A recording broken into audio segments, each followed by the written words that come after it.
Okay. Thân Thiện, how much you understand about these articles? Yeah, more about this article is about it's go over a term that some people don't know. It's go briefly, and then it's go into talk about what type of meditation that people practice, and they do like they also do a research into like a 8 week, 12 weeks of training and see the outcome.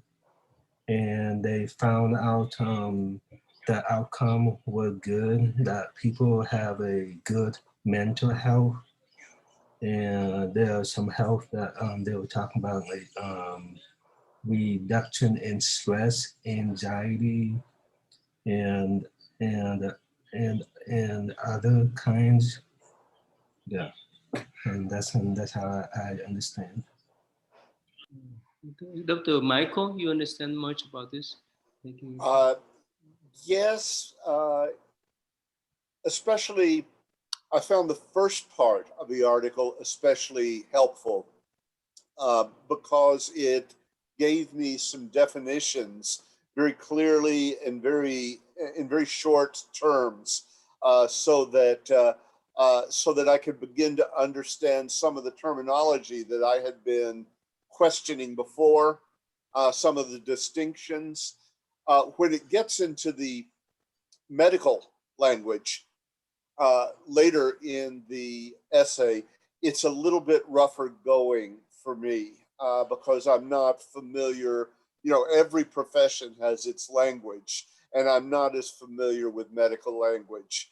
So I think I got most of it, but it was rough going.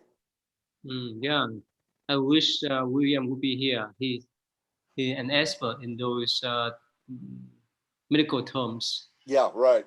That's why I want. I searched a lot of articles, and at first I thought that we may discuss more about emptiness, that we have not talked about that, right? We talk about the non-self, right? And in that article is talk clearly about what's meant by non-self in Buddhist view, right? And this is right.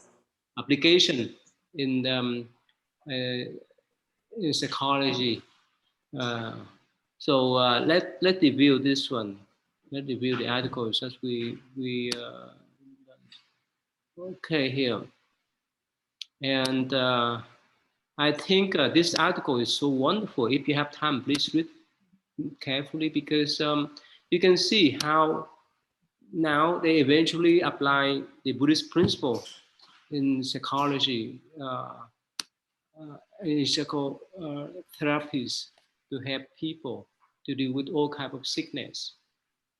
So we say that about 75% general practitioners in England believe meditation is beneficial for them, but here we have only 6.5%, about 20 millions, but over 75%. That's wild. A lot of my doctors tell me to try meditation, and that's when I started getting into it. See that? 75%. At one Yes. war in England and Europe, this is that getting popular. But in this country, we have only a few percent, 6.5. But actually, by 2017, this article is a little bit old. Yeah, by 2017, it's about 8%. Yeah, let's see here. What's the age of this one? Anyway, 2014. So it's a little bit old. I think I could not find up to date, but this one is really detailed. So basically, so it's been 7 years ago. So basically, you say that from the 2012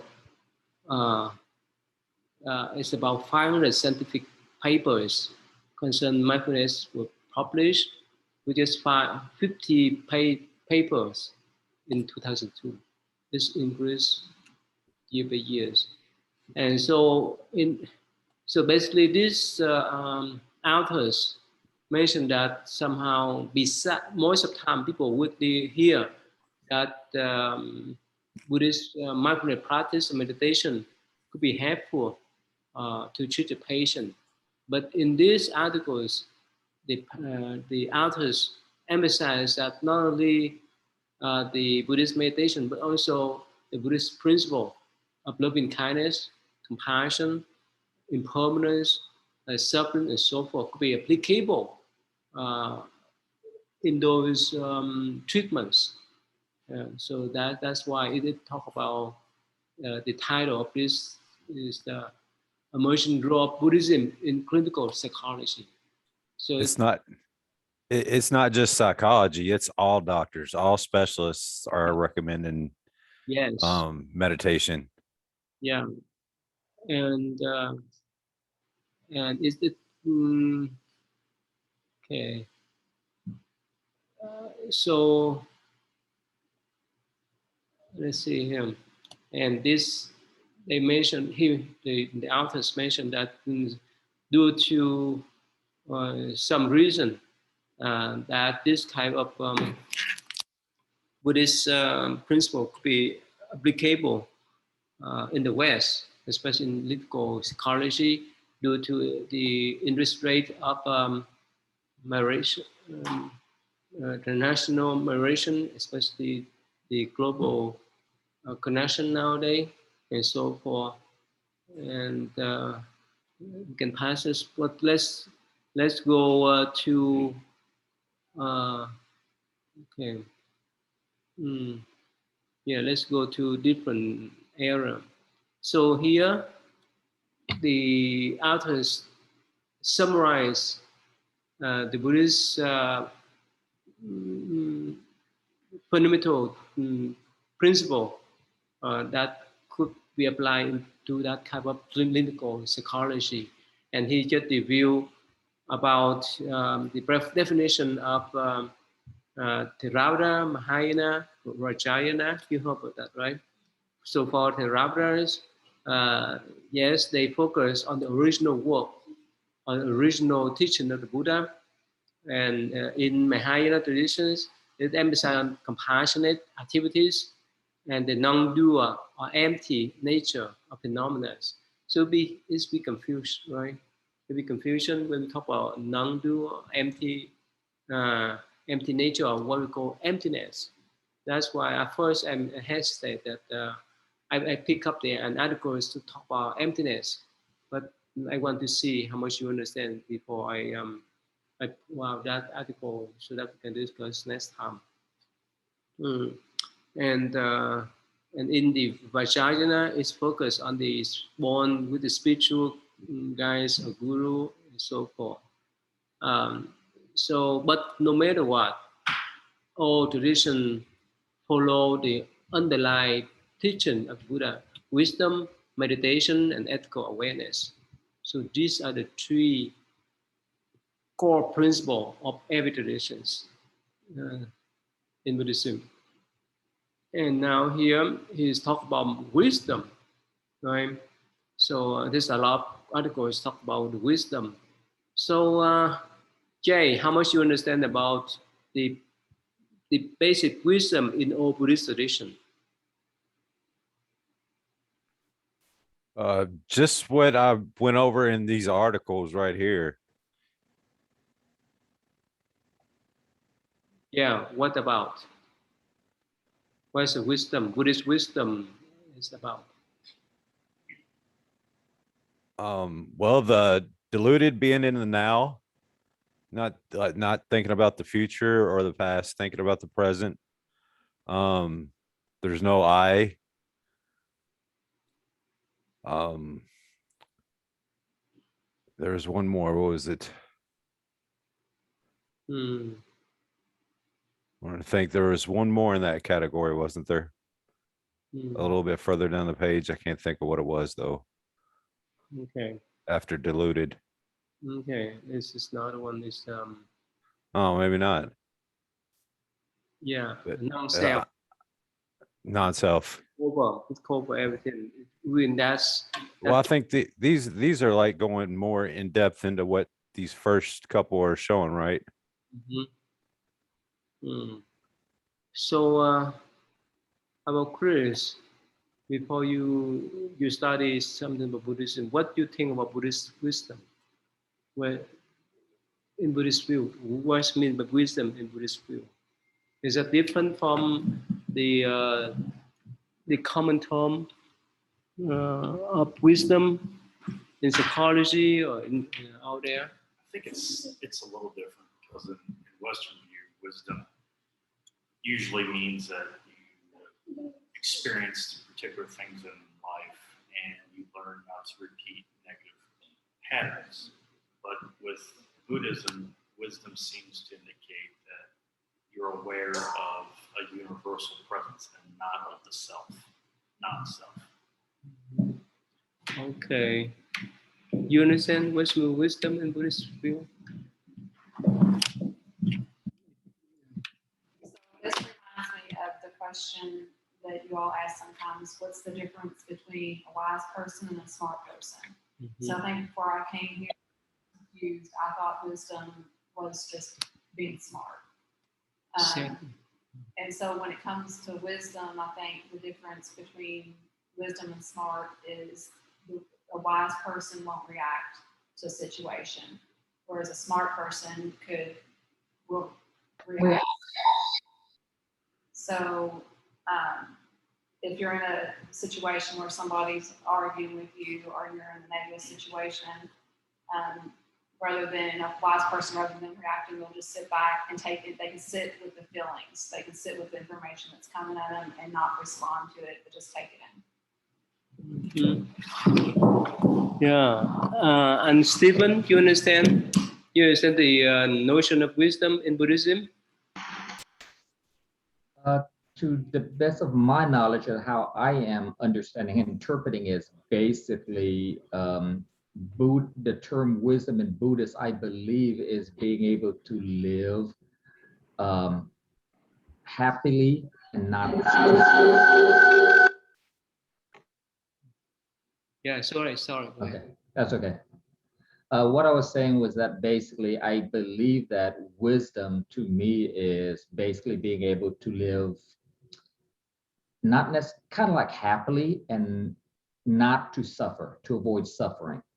And if you can able to control that, then you can be able to, there was another phrase going to the article, basically interconnect with everything around us, not just other human being, animals, other living animals, and being able to move forward.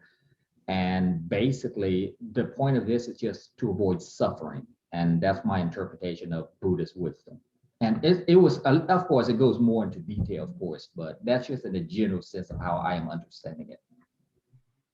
Yeah, Dr. Michael, what do you feel about Buddhist notion of wisdom?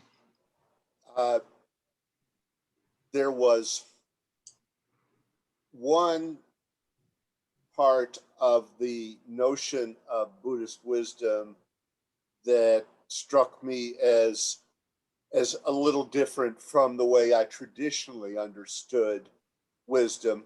And that was when they talked about the ontological addiction, which was that, and you see this a lot in the West, that refusal to give up the idea of a self, of an I and others. And as I understood it, the Buddhist notion of wisdom is when you get rid of that particular addiction, or you loosen yourself from that addiction.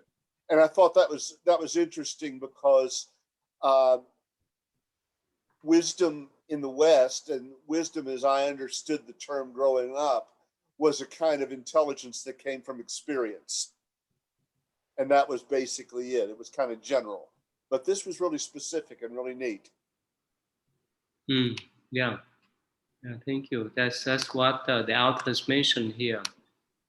What you talk about here, ontological addiction, Yes, right? That's what you talk. You know what's on yes. ontological term? Tell me, you understand that? No. Yeah. Uh, it's mean that it talk about um, hmm. Dr. William, can you elaborate what's mean by? Yes, yes. It's really not that difficult. It's a philosophical term for thinking about being, thinking about what we are, and that's ontology. So, what ontological addiction is, according to the writers here, is clinging to a mistaken idea of what we are as human beings.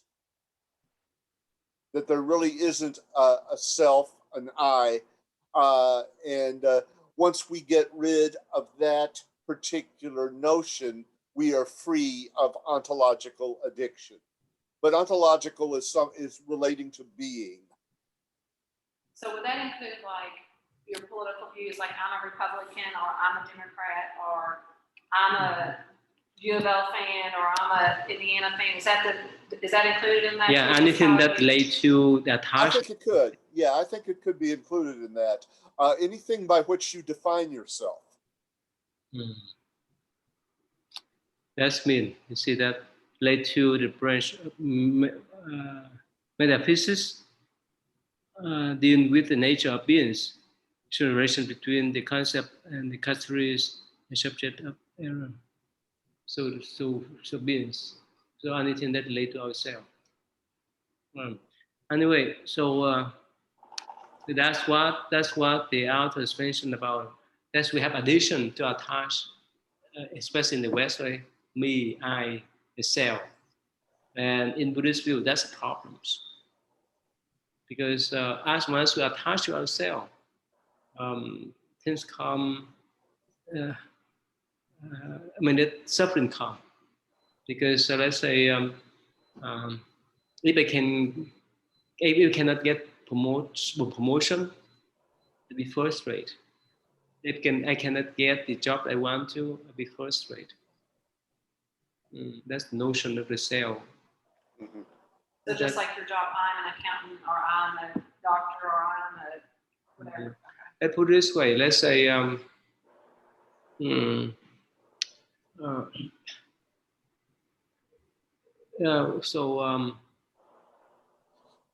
let's say for professor like us, let's say if the student somehow they forget to call, oh, professor, and so forth and so forth, instead they call the names, we may frustrate, we may be angry because we attach to that title, right? So that's a problem. But if we see in Buddhist wisdom, if we see through according to Buddha's teaching, and of course that's reality, the self actually is just the components of the body, of the feeling, of the thinking, of the perception. So they comes together interdependently. So there's no separate self. If even like, okay, look at our hair. Oh, this is my hair. What happened if we cut it out? It's falling out the round and where's mine? That's what Buddhists argue about. So that's why if we still attach to that kind of self, that's a problem. Yes, Dr. Michael? Yes, I think that I think your last point there is particularly helpful to me because this ontological addiction that the writers are talking about is that way that we divide the world into this is me and that's everything else. And from there comes all kinds of problems, as I understand it. And as I understand the writers are saying and that you were saying, is that right? Yeah. Mm-hmm. Okay. So basically, the wisdom is not to use under the thinking, but the wisdom that we see things as the way they are. Let's put it this way. Yes. So we have a tendency, like and dislike. I think we discussed before. If one that we love or we like, we have tendency to cover them, which whether they wrong or right. Well, that's what we call love blind people, right? And on the other side, right? If we don't like anyone else, if we put that bias before a conversation, we would not would not care much what they say. As much as we have that kind of bias, things that they do, things that they talk, in our view is wrong. In our view is negative. Because we have that bias that block our view already. That's why that's ignorance come from. But if we stay above them, like dislike, we have, if we stay impartial, if we have impartial view, right, we can see things as is. For example, if let's say if our loved one, the one that we love, our children, our parent, whoever, even if they make some mistake, if they say something wrong, we recognize, oh, they're wrong. Even they are close to us, even we like them, we love them. But with that kind of impartial view, we can see. But otherwise, we get stuck.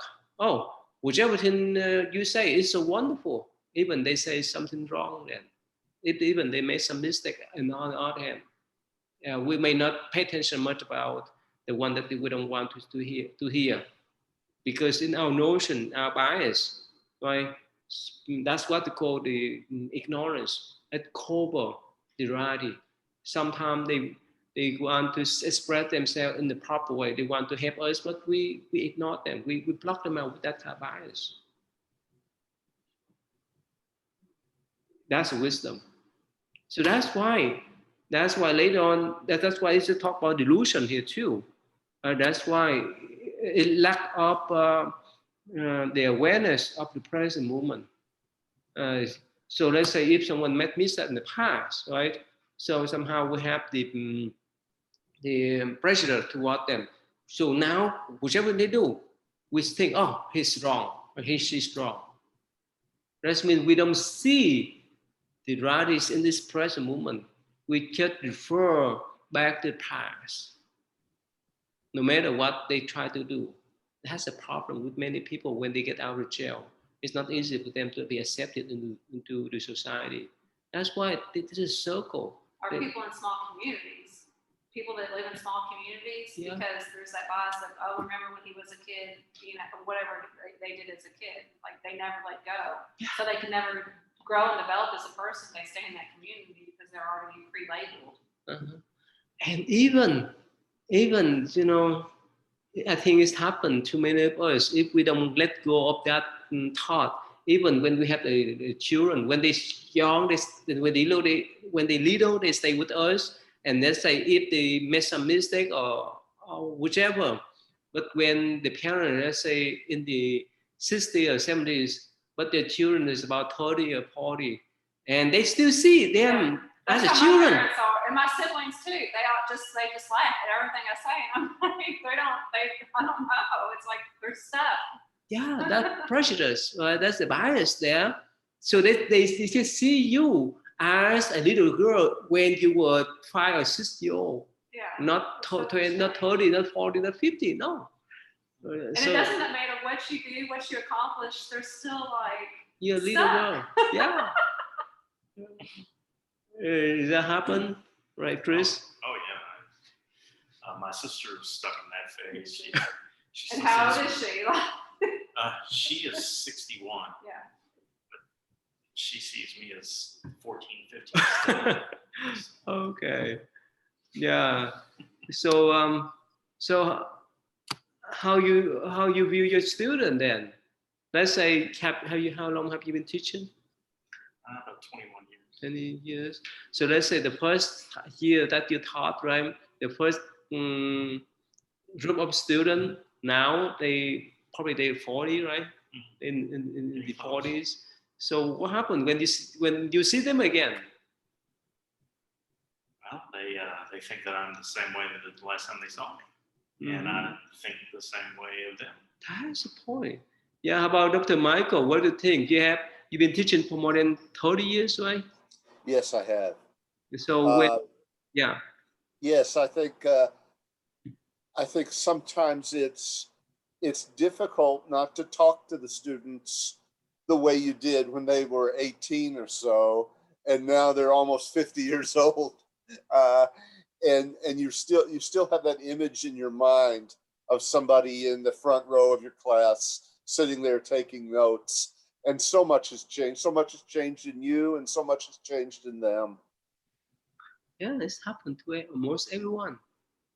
That's that's what we call prejudice. Prejudice mean it doesn't mean that we have bias towards certain group of people, but that's the ignorance that cover the reality that we deal with them, right? So mm, that's really suffering. If we just label them as the little children, right, as the one that have made mistake, and we don't recognize their contribution, we don't recognize what they're talking about, we don't recognize what they're doing now, right?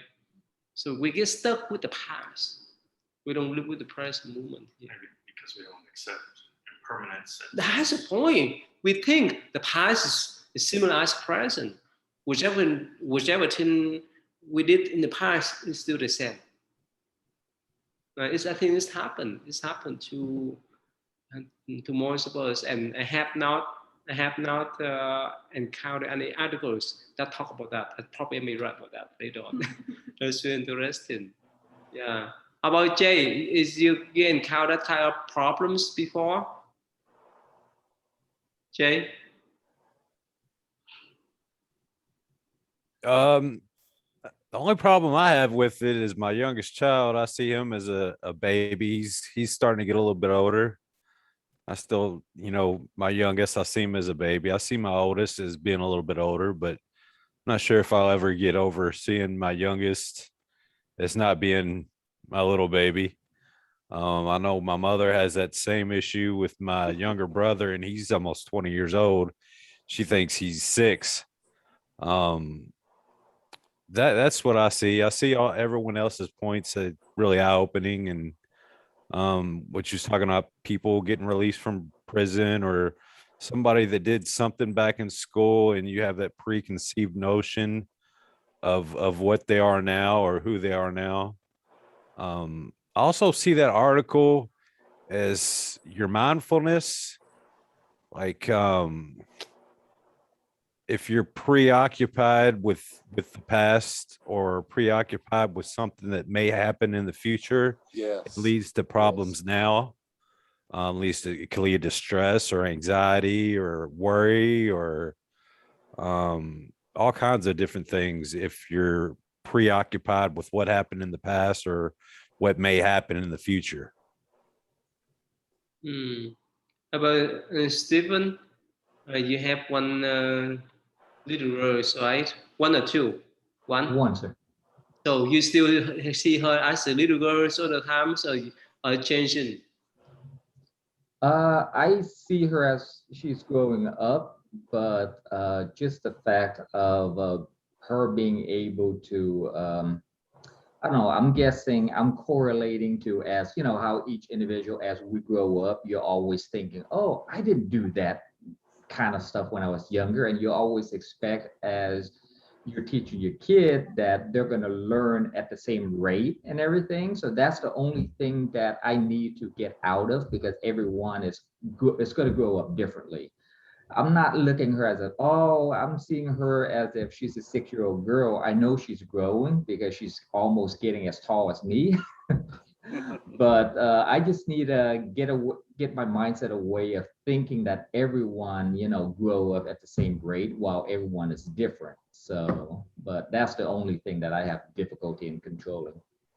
Yeah, that's a problem too, especially the parents. So usually we compare. Oh, I grew up in this way. When we talk about children or student, because I grew up in this way, you guys are supposed to learn the way that I have gone through. Yes, and you can't compare it anymore because it's a different place than when you grew up. That's the Yes. point. We get stuck there, right? About Thân Thiện, your mom still see you as a little boy, or she can recognize you are grown up man now? What do you think? So your question is, if my mom see me as a little boy, Yeah, or or you are a grown-up man. yeah, my father, the way my mom see me is I'm grow up and I understand more and how to take care. Let's see. Yeah, she does not expect more from me, but she just love me the way I am. Mm. Yeah, thank you. So that's what's our bias. That's what our pressure, right? To what even our family members, not talk about other people, right? So that's one thing. The person is that attachment to the self.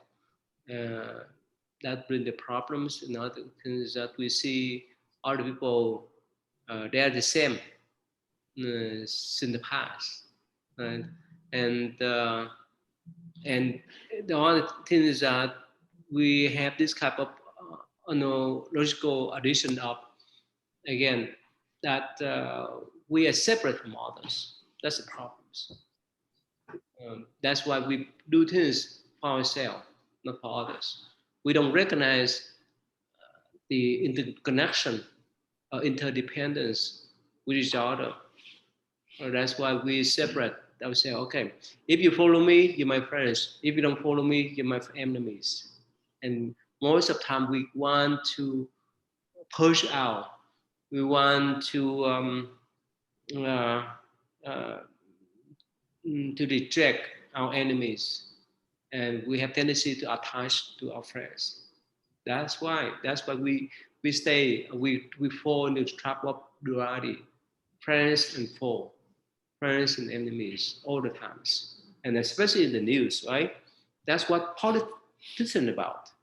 If you follow Republicans, you're not supposed to go to Democrats, and vice versa. There's even different channels.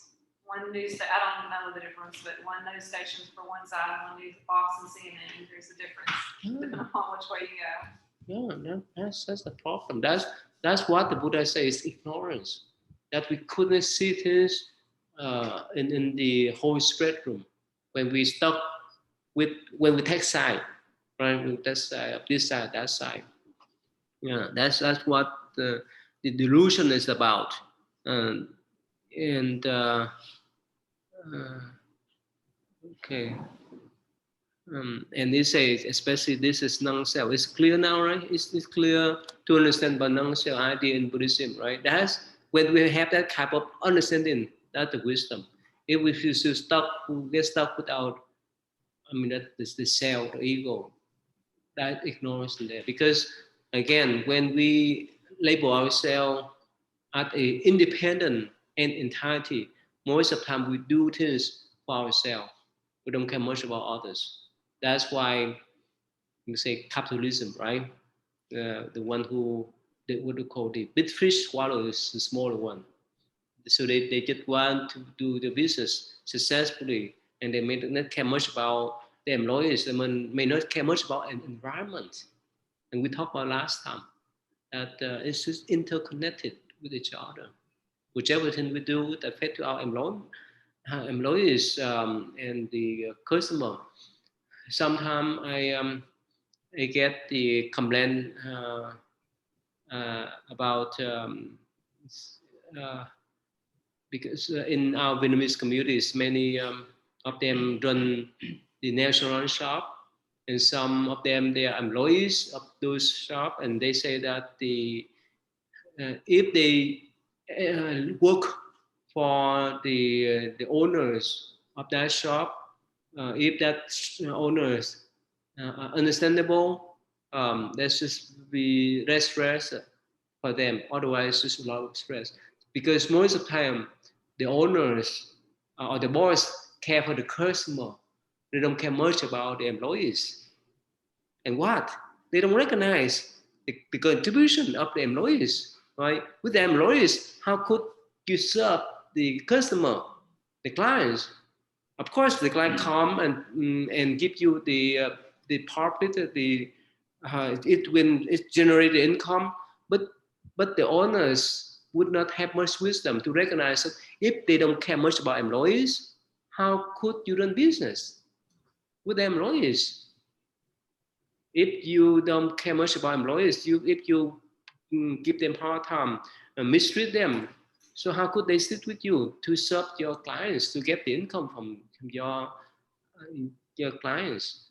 This is to, if the owners, the boss recognize that kind of interconnection, yes, even there the owner they need to respect and work out or care for the employees so that the employees could take care of their clients, a customer. In that way, we can bring more customer. We can entertain more customer. And on the top of that, I used to tell them, especially the Vietnamese one, that the one that run the shop, if you have open-minded, without any kind of pressure toward any type of people, you'll be more successful. It makes sense? If somehow, if they say, oh, I get refer that group of people, they limit themselves of doing business with other people. So it's applicable in our situation to especially the teacher profession and so forth. If we decided we refer some group of students, we get stuck with that. We cannot have all the students. That's what we talk about, the difference between wisdom and ignorance. If we go beyond that, if we stand in the impartial view, if we have the impartial view, it's much easier for us to be successful. It's much easier for us to deal with other people. Otherwise, we get stuck and we bring our suffering. If we talk about that right? If we have some troublemaker student, right, or some student that that come from different backgrounds, different tradition than us, right? So that's what this is about the wisdom then. Yeah. So what do you think, Dr. Michael? Uh, what do you think about that? My comment about that, especially I when think I think I think your comment is really wise, really accurate on that. I noticed in the article that one of the things they talked about with interconnectedness was how we recognize self in others and other in self, that we're connected with the people that we interact with. And part of living wisely is to recognize things that are like us in the people that we're talking about. And I think that would, it was Tammy that was talking about that we're even down to different television stations.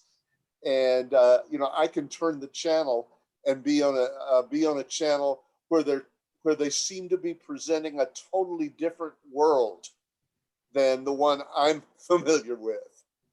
And it's part of our task to understand where that's coming from and to understand how these other people other than us will see the world, isn't it? so how about in your clients, you somehow you teach them that type of interconnection, interdependence between the Yes. I probably don't announce it as doing that, but I'm always making sure that instead of talking to me through the whole class, when we have discussion, that they're talking to each other. Because I think that encourages a lot of different kinds of points of view, and it helps them grow more than if they are just talking to me. not only the relationship between teacher and student, professor and student, not also any kind of relationship. Your successful would be my successful, right? Um, your accomplishment will be my accomplishment. Yeah. If you're rich, if you're successful, you may support a community and vice versa, right? But if you fail, that's when we to take some part of responsibility there. About in your class, you talk about that much? A little bit. I try to emphasize teamwork in my class, various groups. So, and recognizing each other's strengths, the whole group prospers. Mm-hmm. Yeah. But if we remain stuck in our corner ourselves or our own preconceived notions, a lot of learning sometimes gets skipped. Mm-hmm. So, Dr. Michael, with your experience, you read probably you read a lot of books, right? Have you encountered this kind of ideas that people put out there? They written the paper or books about this kind of interconnection beside Buddhism, beside Buddhist notion of interconnection. You read those kind of people? Yes. I think as a novelist, I think that novels are all about interconnection. That a novelist makes clearer the connection between your characters and the world that they are in. It always seems clearer in a novel than it does when you're walking through the actual world and trying to figure out, now, how do I connect to this, or how do I connect to that person?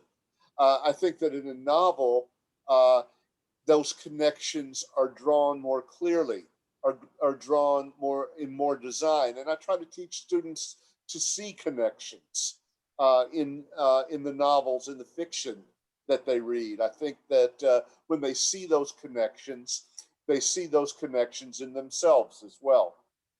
Mm-hmm. How about you, Jay? In your life, you see that kind of connection, interconnection, before you learn about Buddhist idea of interdependence? Not as much so. I mean, I didn't really pay attention. What I did, what you really hit on that kind of resonated with me is what you was talking about. The notion of your clients and the I and oneself. I think that if you really genuinely want to help someone, you're going to prosper and do better than if you're self-serving. Say if you're a salesman or something and you're just bent on selling something, rather than if you want to actually help someone, or a congressman or a politician, if you want to help others and do good, I think it's going to help you more than if you were just out to help yourself. That's kind of what I took from it. In any circumstances, right? At home, or at work, at school, in community, in politics. How would Any you, circumstance. in a circumstances? About and Stephen, what do you think about this? Just the concept of interconnectedness. Mm-hmm. Yeah, that is, I do agree that all of us, in a sense, if we do understand in the general sense of interconnectedness, then I guess most of the world problem we have nowadays should be resolved. Because right now, we're still thinking of I, which is why when you think of I, it comes into more of always possessiveness. You want it to be better than others. You want more money than others. You want more fancier cars. But if you're interconnectedness, there shouldn't be any of most of the problems we have nowadays in regards to, like for that, you always want more. Well, it tends to, a lot of people being lazy, instead of working for it, they're going to go outside and become a thief instead because of something easier. But then at the same time, they don't realize that it's going to turn around and affect them, in the sense that if they get caught, you're either going to go in jail, or depending on how severe the crime is, or it's whatever it is that they're stealing, as an example. And which kind of, in a sense of relating to, for an example of, I just realized this as we're just talking about interconnectedness, for an example, road rage. So all of us is always thinking about the I need to get there sooner. Then how about, so you mean the other person in front of us is not important? They don't need to get there. So all of us here, we are fighting against each other to get there faster.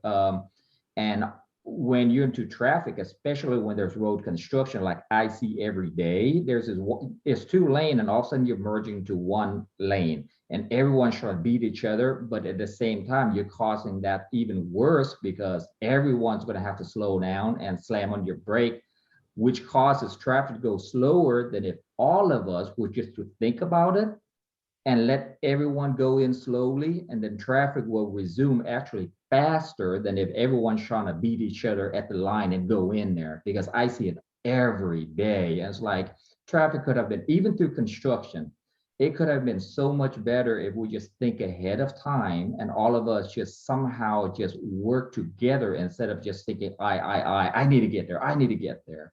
So, and of course, that leads into when you think of that mindset, you're always gonna think of,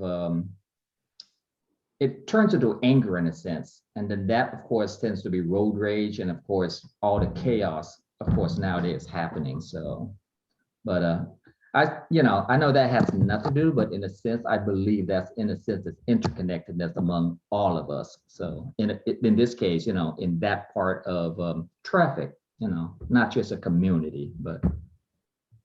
So Thăng Thiên, you understand that your work is so important to us, right? Right?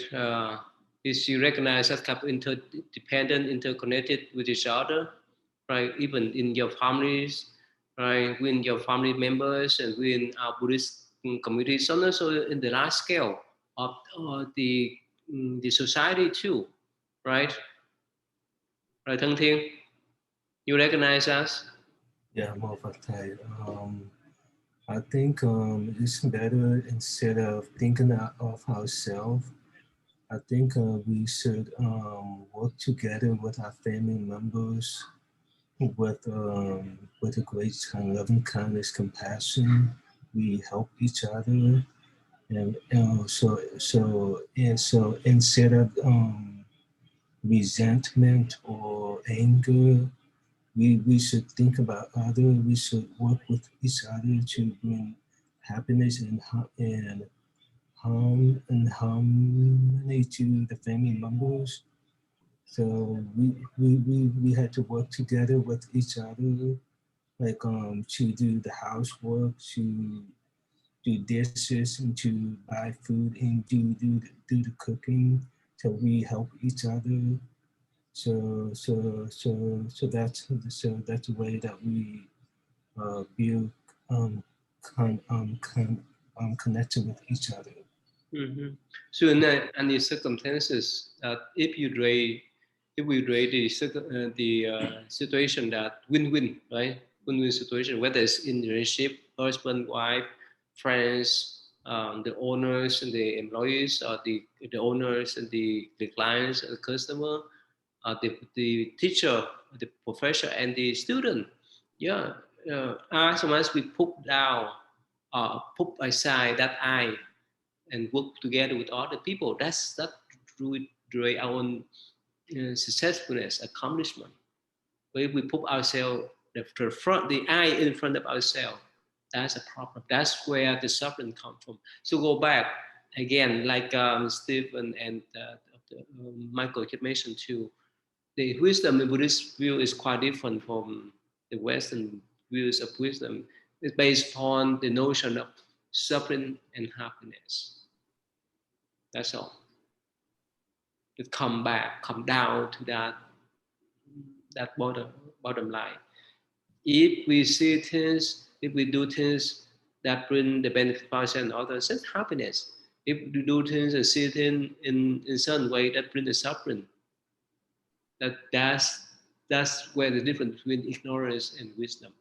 So wisdom here again, we stay above the bias. We need to have the impartial view of things of other people, and we need to recognize that type of interdependent with each other, and no matter what type of relationship, no matter who we interact with, so that we can create that type of win-win situation, so that we can be successful together instead of playing label out. Oh, that's an enemy. I have to put him down, them down, so that I can be more successful. But if we have that kind of notion, they will have that kind of notion toward us. But one thing uh, I when I first came here to the state, and later on, I found out that it's so interesting that when we drive on the freeway, on the highway, so we may have a stop sign, right? The rest area or the stop sign, or some place, some exit that has at least 2 or 3 gas station. I think that's healthy competition, because again, that's a system. I think that's kind of a healthy system that create the win-win situation mm, uh, for the one who run the business, and also for the customer too. The customer has the right to say that out, or to find the cheapest one, right? And in order to compete with others, you need to bring down the cost. Of course, when you bring down the cost, you would not take much profit, but you get more customer. So I think that's just being healthy. Instead of okay, I'm here all alone, you cannot come, right? So I think that's just one of the things that's pretty good. That's just pretty healthy in a situation that we, instead of suppress or oppress other people, um, that we don't want them to compete us. We let them to compete in the healthy way. That we see how they do feel good, they do well. So we need to put more effort into doing the job. Um, and I think that's just one way we can see. As long as we put ourselves besides and think about others, and recognize this type of interconnection, recognize again the non-self idea. So I think we're more successful. So for people, right, for common people, when we talk about non-self principle, it's weird, right? Is that right? It's weird. Right. So Jay, when you first encounter Buddhist principle of non-self, is that weird for you, or is strange for you, or what's your reaction at first? I think it's refreshing. How about you? Yeah, go ahead. No, go ahead. I'm sorry. Yeah. What do you think when you first encounter the notion of non-self? Is it strange for you? It's weird for you? Because we usually, most of the time, we identify ourselves. Oh, this is me. This is my body. This is my life, and so forth. But now here, in Buddhist view, is try to negate that type of self. Well, like Jay said, I found it very refreshing, because I found that once I began to take action to make others happy, my problems seemed to smooth a little bit. And through loving action, I was curing myself and making someone else happy. So it came to a win-win. How about you? When you first encounter this type of form, non-self, is this so? What do you think? What do you feel? So it was strange, but I agree with Jay that it was refreshing also. So it was nice to hear that, like, there's other people out there that feel like they're connected, that there's a connection, that it's not all about them, that are able to see that when they help others, it's coming back to them and helping themselves in return. The same thing when you're talking about like the micromanagers, that's what we call those bosses that are like overbearing. I've had both. So I had a micromanager, and then both extremes, like a horrible micromanager. And then I went to a company where the owner didn't know anything. Like, had not what I was doing, like couldn't. So, but the micromanager, it was a very toxic environment, where they're hovering over you all the time. You can't even breathe when you go into work. But then you have the extreme where, they just want to talk and hang out, and you're like, I got all this work to do. But I found as a manager myself, when I coming from being micromanaged, that's what I wanted to do to my employees. And that was bad on me, because I was stressed out all the time about what they were doing and if they were doing it right. And in the end, everybody just wants success. So the micromanagers are micromanaged to make sure you don't make mistakes, to make sure that their department's successful, that the company's successful. So they're not doing it to harm people, but they're trying to achieve success. But when you're able to sit back, tell people how to, explain how to do it, and sit back and let them do it on their own time as they see fit, it's better for everybody, because you're not stressed out trying to figure out what they're doing every second of the day, or that they make a mistake, and then they can do it on their own. And then when they do make a mistake, they'll come to you and show you the mistake, rather than if you're the opposite way, they're going to try to hide it. So, yeah, I understand both sides of it. I've seen both sides of it. But the end result, everybody wants a success for everybody in the company. But if you're able to sit back and not be hovering over people, allows much more success for everybody and more healthy environment. Yeah. Well, Dr. Michael, when in your class, do you talk much about social justice? We talk about it. It does come up quite a bit when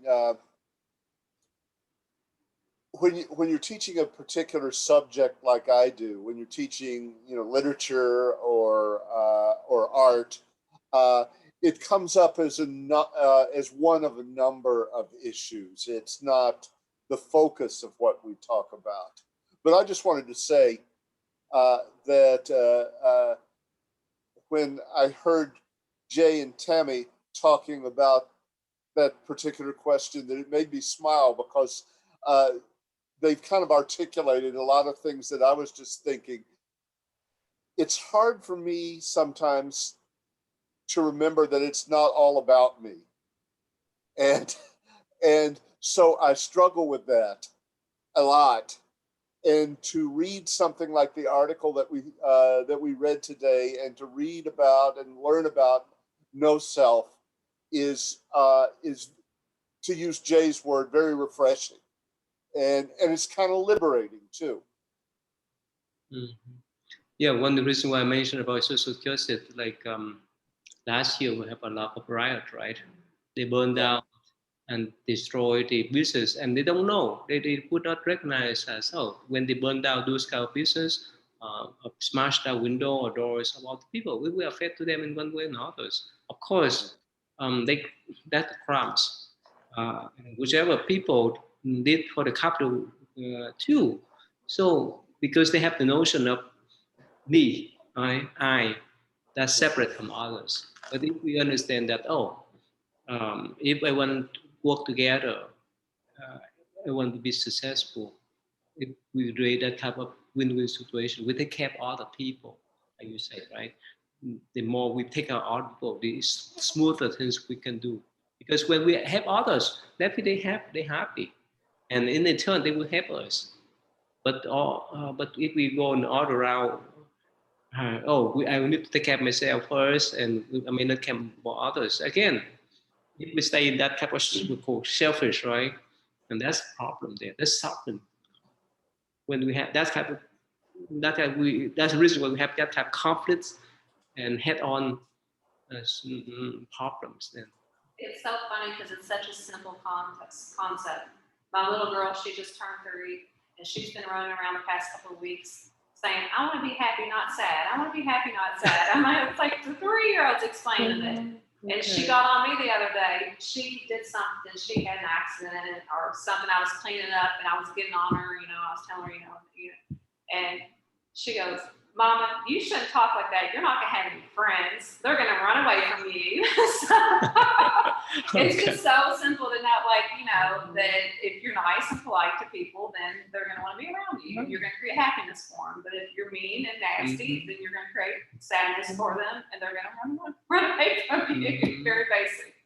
Well, sometimes, children, they have that type of, not the wisdom, but that intuition, right? They talk from their pure mind, not using their analytical thinking. That's why in Buddhism, we learn from everyone, whether it's the teacher, the friends, and so forth. If we have that type of view, everyone is teacher, so we can learn a lot. Anyway, so probably this time is up now. Probably next week, we can touch some things about emptiness. So that's the term you may be confused, right? Yes. Right? yeah, it relates to this article. That's why first I thought that we may discuss about the emptiness, but later on I thought, oh, this one just give us the overview that's condensed Buddha teachings.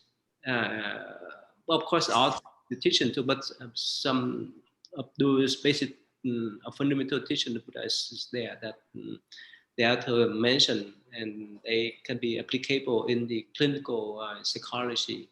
And hopefully next week William will come back and because he's an expert in medical field, so we can discuss about that. So how about this? Next week we still based on these articles and then find other articles that relate to emptiness, so that we can understand clearly about this kind of principle that relate to our life too.